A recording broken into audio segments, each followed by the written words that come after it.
जय हिंद दोस्तों, कैसे हैं आप लोग। आई होप कि आप सब अच्छे ही होंगे। उम्मीद है आपकी प्रिपरेशन भी सही तरीके से चल रही होगी।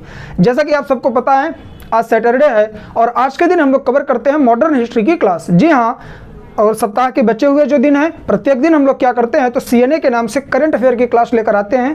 प्रत्येक दिन सुबह 7 बजे लाइव होते हैं। आप लोग लाइव सेशन में जुड़ना बिल्कुल भी ना भूलें। यदि आप किसी भी वनडे एग्जाम की प्रिपरेशन कर रहे हैं, चाहे वो स्टेट पीएससी हो, यूपीएससी हो और या फिर वो वनडे एग्जाम हो और आपका मीडियम हिंदी है, तो आप लोग इस चैनल को सब्सक्राइब कर सकते हैं क्योंकि यहाँ पर पूरा content free of cost provide किया जा रहा है। अभी तक हम लोगों ने 500 से ज़्यादा लेक्चर कवर कर लिए हैं प्रत्येक सब्जेक्ट के, चाहे फिर वह जीके हो, जीएस हो, मैथ हो, रीजनिंग हो, कॉम्प्रिहेंशन हो। सीसेट को भी टारगेट करके हम लोगों ने मैथ और रीजनिंग की सीरीज चलाई है।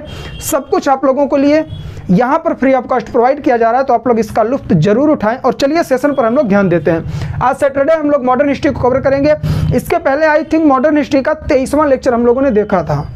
23वें लेक्चर में हम लोगों ने बात किया था किसानों के राष्ट्रवादी आंदोलन, किसानों के द्वारा क्या आंदोलन किए गए।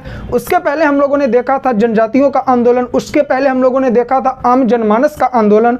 तो उसी के उपलक्ष्य में आज हम लोग इसी सीरीज को कंटिन्यू करेंगे और आज हम लोग देखने वाले हैं उन प्रमुख सत्याग्रह, आंदोलन और विद्रोह के बारे में जो आपके सिलेबस के अकॉर्डिंग दिया गया। तो मैंने यूपीएससी का सिलेबस उठाया है और उसमें ये विद्रोह बच गए थे, तो इसे हम लोग कवर कर रहे हैं। और अगले वीडियो में हम लोग क्या करेंगे, नया चैप्टर शुरू करेंगे। 4 से 5 लेक्चर में हम लोग पूरी मॉडर्न हिस्ट्री को कवर कर देंगे। चलिए सेशन की शुरुआत करते हैं। और जो लोग पहली बार आए हैं, पहली बार ये वीडियो देख रहे हैं, इस वीडियो के डिस्क्रिप्शन में लिंक मिलेगी मेडाइवल हिस्ट्री, मॉडर्न हिस्ट्री, साथ ही साथ आपको प्राचीन इतिहास, एंशिएंट हिस्ट्री भी प्रोवाइड किया गया है। प्लेलिस्ट में जाकर जरूर देखिएगा। और इसके पहले का वीडियो इसी वीडियो के डिस्क्रिप्शन में लिंक है। चलिए पहले आंदोलन पे हम लोग आते हैं।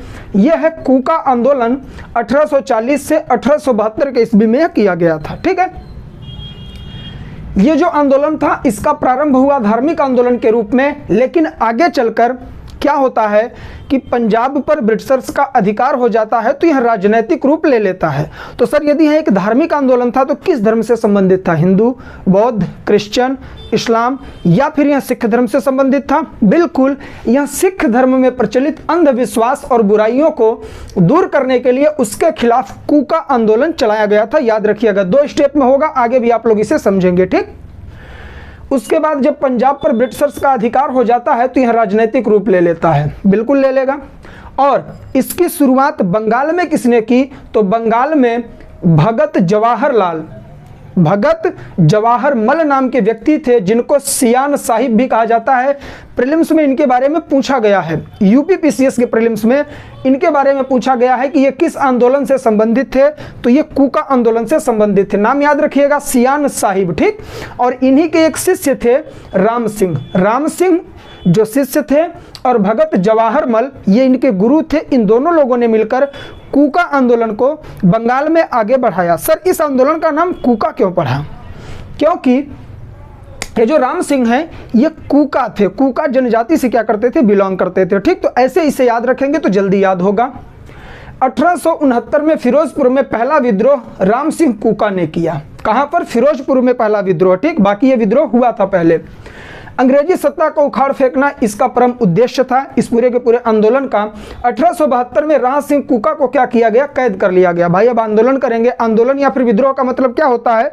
गवर्नमेंट के खिलाफ चलना। आप टाइम पीरियड देख रहे हैं, 1872 की बात हो रही। तो इस समय भारत में 1858 से ही ब्रिटिश क्राउन का शासन चलने लग गया था। मैंने आपको ये सब कुछ पॉलिटी में भी पढ़ाया है और पिछले लेक्चर में भी मैंने आपको बताया है कि 1773 से लेकर 1857 तक हमारे यहाँ क्या चलता है, कंपनी का शासन, ब्रिटिश ईस्ट इंडिया कंपनी का शासन। बहुत सारे चार्टर आते हैं, बहुत सारे एक्ट आते हैं, बहुत सारे अधिनियम आते हैं, जिसके तहत वहाँ की संसद कंपनी को संचालित करती है। कहाँ में? भारतवर्ष में। उसके बाद 1857 की महान क्रांति होती है। उसके बाद ब्रिटिशर्स के पैर खट्टे होते हैं और वो यहाँ पर अब कंपनी का शासन स्थापित ना करके पूरे भूभाग को ब्रिटिश क्राउन के अंतर्गत लेकर आते हैं। और सच पूछे तो 1858 के अधिनियम के बाद ही भारत पूरी तरह से ब्रिटिशर्स का, उन अंग्रेजों का गुलाम हो गया था। ठीक है, तो ये टाइम पीरियड वही है। तो उस समय क्या हुआ, जब अंग्रेजी सत्ता के खिलाफ इन्होंने विद्रोह छेड़ा राम सिंह कूका ने, तो इन्हें कैद कर लिया गया, इन्हें बंदी बना लिया गया और रंगून भेज दिया गया। रंगून के नाम से कुछ आप लोगों को याद आया होगा।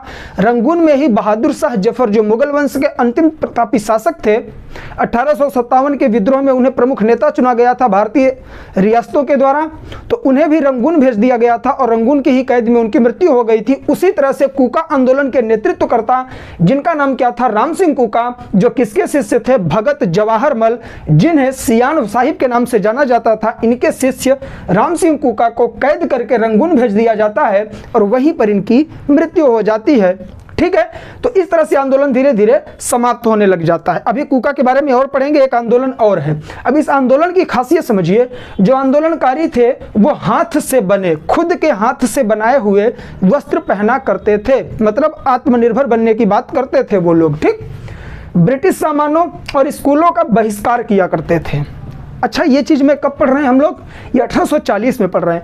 ये आपको 1921 1920 के आंदोलन की याद नहीं दिला रहा है, जो गांधी जी का आंदोलन चल रहा था, है ना। सत्याग्रह की बात करें हम लोग, असहयोग आंदोलन की बात करें, इन सारी चीज़ों की बात अभी हम करेंगे। तो इन्हीं सारी चीज़ों से वो प्रेरित था गांधी जी का आंदोलन, हम ऐसा कह सकते हैं, क्योंकि ये पहले हुआ था, क्योंकि तब के लोगों ने भी क्या किया था, ब्रिटिशर्स का बहिष्कार शुरू कर दिया था। चलिए, ब्रिटिश सामानों और स्कूलों का बहिष्कार कर दिया गया, अपने हाथ से बने कपड़े पहनने लग गए। असहयोग व सविनय अवज्ञा के तत्व इसी में मौजूद थे जो मैं आपको बता रहा हूं। असहयोग आंदोलन जो किसने कहा था, गांधी जी ने चलाया था। सविनय अवज्ञा आंदोलन किसने चलाया था, गांधी जी ने चलाया था। सविनय अवज्ञा का मतलब क्या है, आप सबको पता है कि हम विनय पूर्वक हाथ जोड़कर आपकी आज्ञा का पालन नहीं करेंगे, आपकी आज्ञा का हम अवज्ञा करेंगे, हम आपकी बातों को नहीं मानेंगे, लेकिन उद्दंडता पूर्वक नहीं, हम लड़ाई नहीं करेंगे, आपसे हिंसा नहीं करेंगे, अहिंसक रूप से आपसे निवेदन करेंगे कि हम आपका कानून नहीं मान सकते। ये प्रवृत्ति गांधी जी ने लाई, उसके पहले राम सिंह ने लाया था इसे, राम सिंह कूका जी ने, कूका आंदोलन के समय। तो ये पॉइंट याद रखिएगा, पूछा जा सकता है। जैसे आप इंटरव्यू में जाएंगे ना, तो आपसे पूछ लेंगे, जो इंटरव्यू में आपके एग्जामिनर बैठे होंगे वो आपसे पूछ लेंगे कि आप ये जो असहयोग आंदोलन देख रहे हैं, सविनय अवज्ञा आंदोलन देख रहे हैं, क्या इसके पहले भारतवर्ष में कुछ ऐसे आंदोलन हुए थे? तो यदि आपने डीपली पढ़ा है मेरे साथ तो आप बता देंगे हाँ सर, कूका आंदोलन हुआ था और उसमें इसका तत्व मौजूद हमें मिलता है। क्यों? क्योंकि असहयोग आंदोलन और साथ ही साथ सविनय अवज्ञा आंदोलन के तहत वहां पर काम किया जा रहा है कि हम आपकी चीज़ों को नहीं छुएंगे, हम अपनी चीज़ बनाकर पहनेंगे, हम आपकी स्कूलों में नहीं जाएंगे। क्या कर रहे हैं? जब बंगाल का विभाजन हुआ था तो क्या हुआ था उस समय भारतवर्ष में? यही तो हुआ था, यही सारी चीज़ें तो हुई थी ना। लोगों ने कपड़ा जलाना शुरू कर दिया था ब्रिटिशर्स का, तो वही इन्होंने भी किया। 12 अप्रैल 1857 को, अब आप 1857 में और चलिए आगे, ठीक है ना। 1857 में राम सिंह कूका ने नामधारी आंदोलन चलाया। मोस्ट इंपॉर्टेंट है डियर, इसे आप लोग हाईलाइट कर लीजिएगा। नामधारी आंदोलन किस चीज से संबंधित था, किस लिए चलाया गया था? तो इसे चलाया था राम सिंह कूका ने किस चीज के लिए?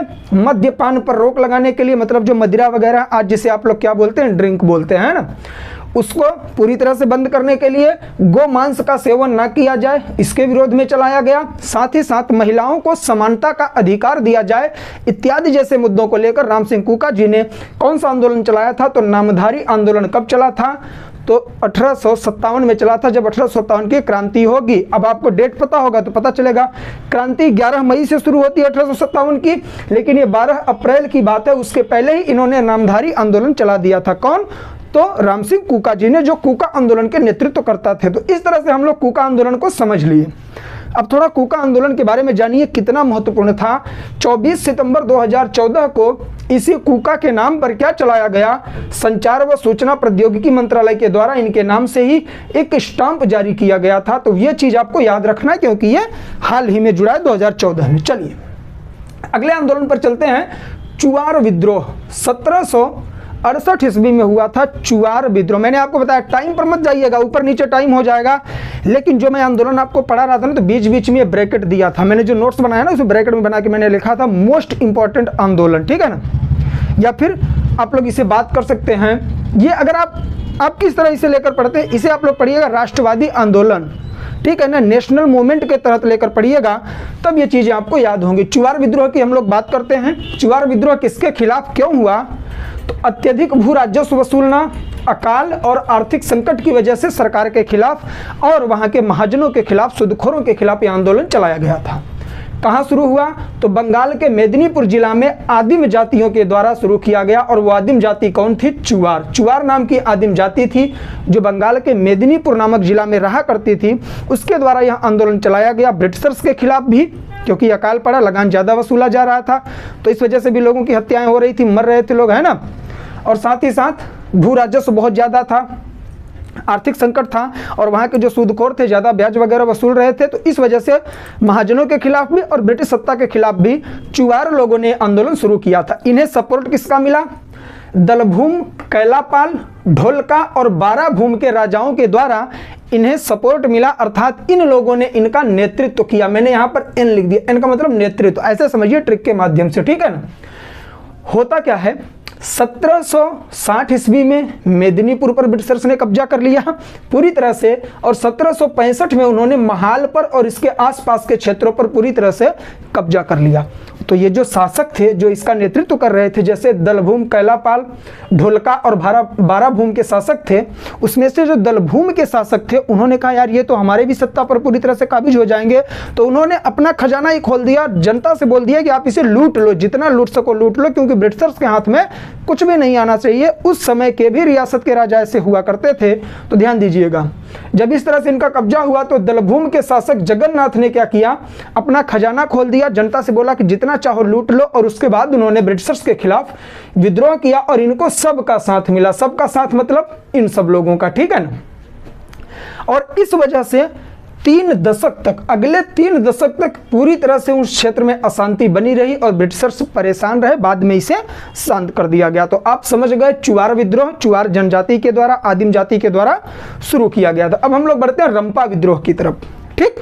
मोस्ट इंपॉर्टेंट है बारदोली सत्याग्रह, इसे आप लोग जरूर देखिएगा। जब मैं आगे बढ़ूंगा मॉडर्न हिस्ट्री में, जो हम लोग और आगे बढ़ते जाएंगे और जब हम लोग शुरू कर देंगे क्या नेशनल मूवमेंट, तब सारी चीजें और क्लियर होंगी। तो अभी आप लोग इसे देखते रहिए बस, क्योंकि पॉइंट तो क्लियर होगा ही।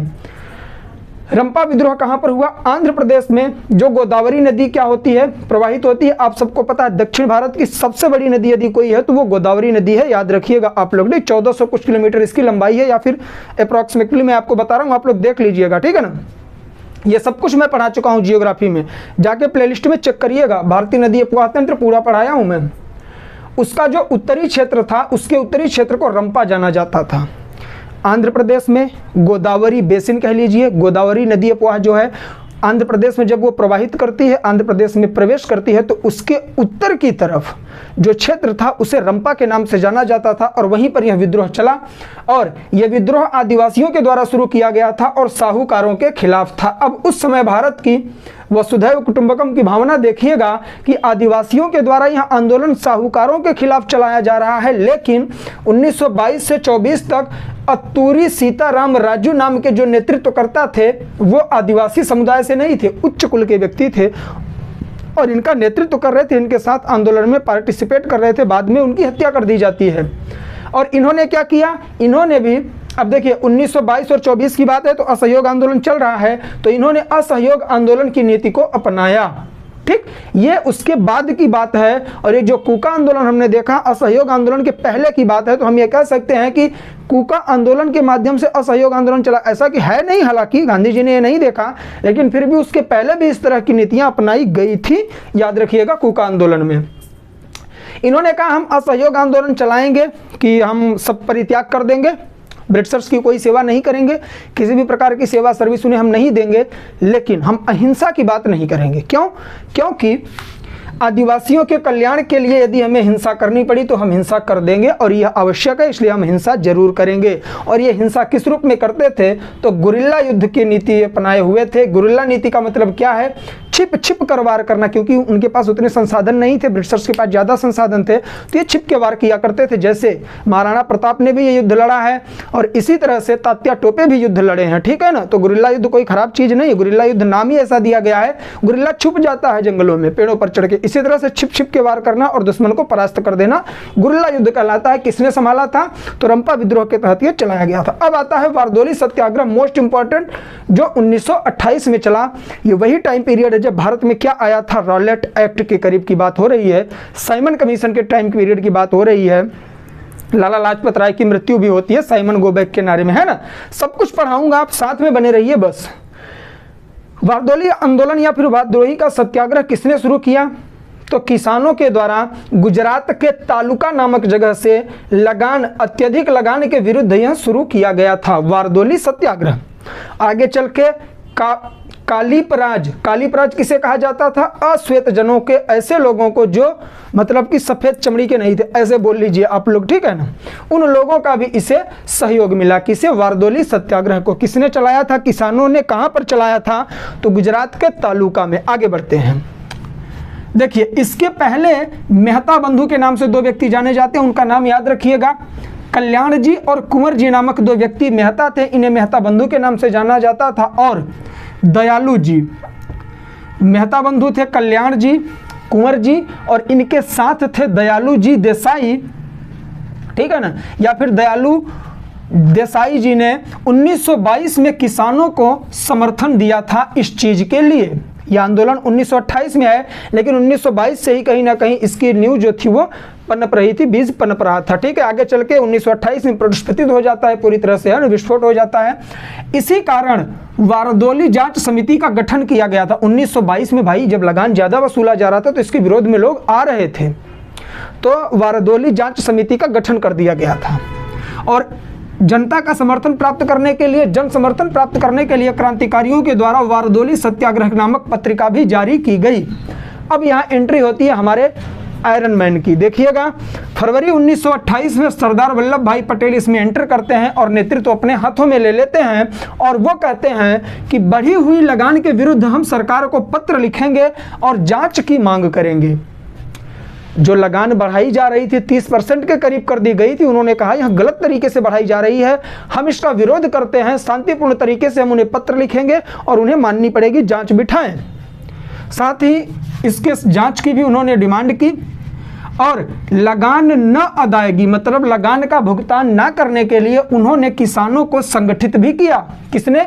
वल्लभ भाई पटेल जी ने। इन्हें समर्थन किसका मिला? तो नरम दल व सर्वेंट्स ऑफ इंडिया सोसाइटी। नरम दल, गरम दल, और नरम दल में दोनों हमारे क्रांतिकारी गुट बटे हुए थे, स्वतंत्रता सेनानियों के, है ना।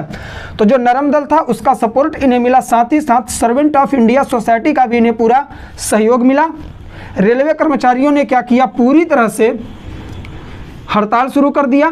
रेलवे कर्मचारियों ने हड़ताल शुरू कर दिया, काम पर ही नहीं जा रहे हैं। बड़े बड़े जो राजनेता थे, जो कि उच्च पदों पर बिठाए गए थे ब्रिटिशर्स के द्वारा, उन्होंने भी अपने त्यागपत्र सौंप दिए।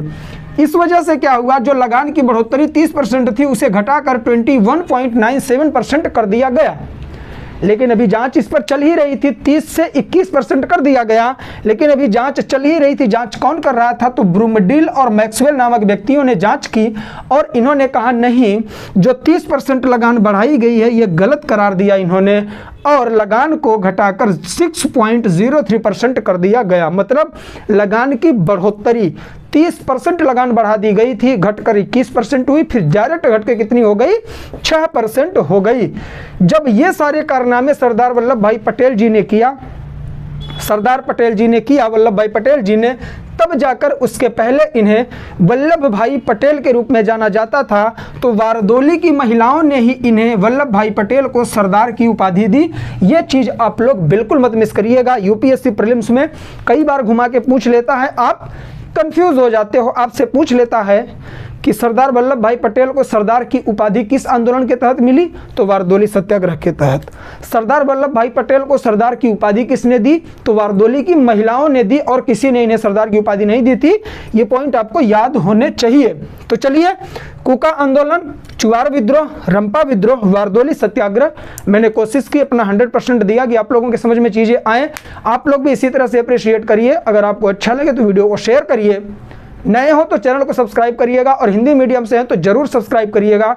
टेलीग्राम का ग्रुप ज्वाइन कर लीजिएगा, वहां पर पूरा कंटेंट फ्री ऑफ कॉस्ट आपको प्रोवाइड किया जा रहा है पीडीएफ के रूप में, ठीक है ना। उसकी लिंक भी मैं वीडियो के डिस्क्रिप्शन में डाल दिया हूं, आप लोग क्लिक करिए और जाकर वीडियो को देखिए, और उस ग्रुप को जरूर ज्वाइन करिए। वहां पर जीके, जीएस और करंट अफेयर का पूरा पीडीएफ प्रोवाइड किया जा रहा है। तो चलिए, आज के लिए बस इतना ही। मिलेंगे मंडे को हम लोग, और मंडे की सुबह 7 बजे सीएनए के रूप में हम लोग क्लास लेकर आते हैं करंट अफेयर की, उसमें जुड़ना ना भूलें। तब तक के लिए जय हिंद, जय भारत, बाय बाय। आप लोग अपना ख्याल रखें और इसी तरह से प्रिपरेशन करते रहें।